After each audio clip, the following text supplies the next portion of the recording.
In the heart of New England stands the Fairbanks estate, a house that has outlived centuries of occupants yet carries a legend as chilling as its empty halls. For over 200 years, no infant born within its walls was ever heard crying. Families came and went, but their newborns remained silent from the moment of birth, an eerie stillness that turned joy into dread and gave rise to one of history's most disturbing mysteries. In the early 1700s, in the dense woodlands of Massachusetts, the Fairbanks estate rose as a proud symbol of prosperity. Built of heavy timber and imported stone, it belonged to the influential Fairbanks family, whose name commanded respect across the region. Their wealth stemmed from trade and land, and the manor itself reflected their status. Grand halls, ornate windows, and sprawling fields. Yet beneath the admiration lay murmurs of unease. Villagers claimed that, despite its beauty, the house carried an unnatural stillness, as though it had been constructed to keep something in, or perhaps to keep something out. In the spring of 1713, Abigail Fairbanks delivered her first son within the walls of the newly built manor. The midwife, a woman seasoned by decades of childbirths, later recounted an event she could neither explain nor forget. The infant emerged healthy, his chest rising and falling, his tiny fingers curling in instinctive motion, yet no cry followed. Not a whimper, not even a strained gasp echoed in the chamber. Alarmed, the midwife checked for obstructions but found none. The boy simply refused to make a sound. Though he breathed, his lips remained still, his face oddly calm. Within hours, the child's life faded as silently as it had begun. The villagers, already wary of the Fairbanks estate, seized on the story. They whispered that the house itself had stolen the boy's voice, and perhaps something far more vital, leaving the family, and their grand new home, under a lingering shadow. As the years passed, the tragedy of the Fairbanks firstborn proved not to be an isolated event but the beginning of a grim pattern. Every infant delivered within the estate's walls entered the world in eerie silence. Midwives recorded steady breathing, normal heartbeats, and warm skin, yet not a single wail broke the air. Some of these children, like the first, died within hours, their brief lives ending without a sound. Others survived, but remained mute for days, sometimes weeks, before their voices suddenly emerged, thin and strained as though forced through something unseen. Word of these unsettling births spread quickly through the nearby village. Expectant mothers began refusing to give birth inside the manor, insisting on traveling miles away rather than risk bringing a child into its oppressive hush.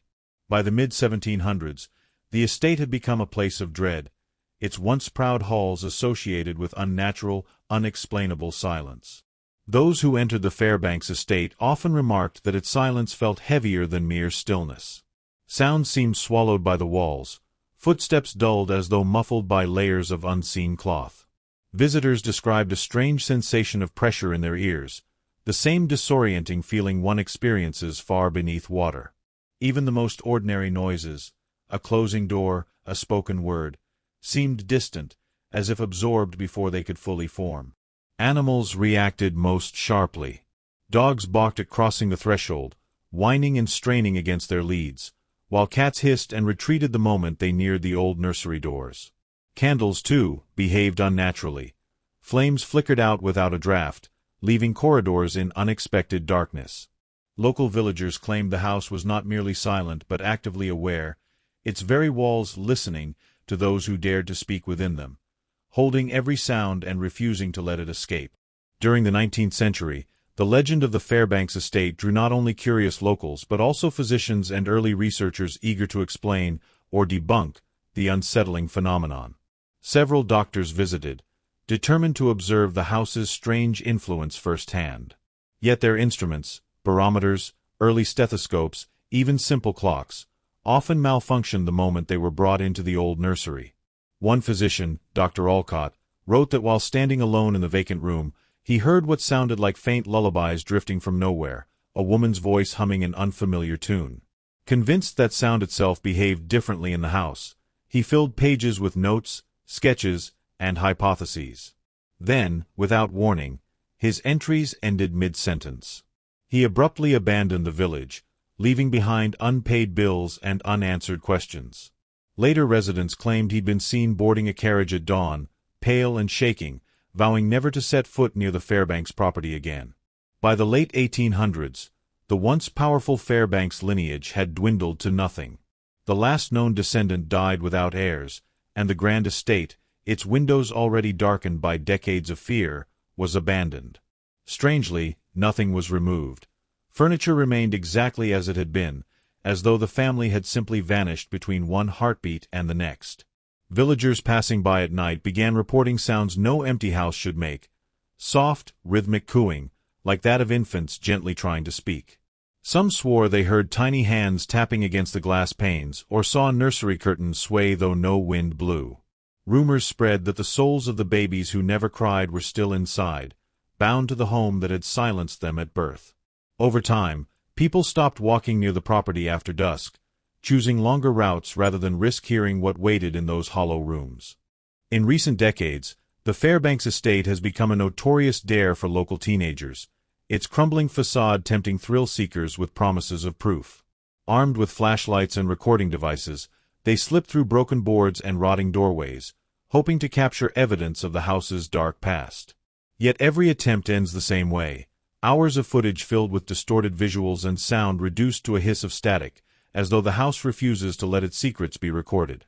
Those who return speak nervously of sensations they cannot explain, gentle but undeniable touches, as if small hands were brushing their arms in the dark. A few claim to have seen empty rocking chairs sway steadily in the nursery, their creaks barely audible beneath the suffocating silence. Local police dismiss these stories but avoid the property themselves, labeling it an unstable structure, though no official effort has ever been made to demolish it. Why did no baby cry within the Fairbanks estate? Was it an undiagnosed environmental phenomenon, a lingering curse whispered into existence by centuries of fear, or something far more sinister? Something that still waits behind those rotting walls? No one can say for certain. And until someone dares to fully investigate the manor, or level it entirely, the house will remain untouched, a hollow monument to a terror no one can name. In its silence lies a question that has haunted generations. What force could strip the very first sound of life and leave only a chilling, endless void?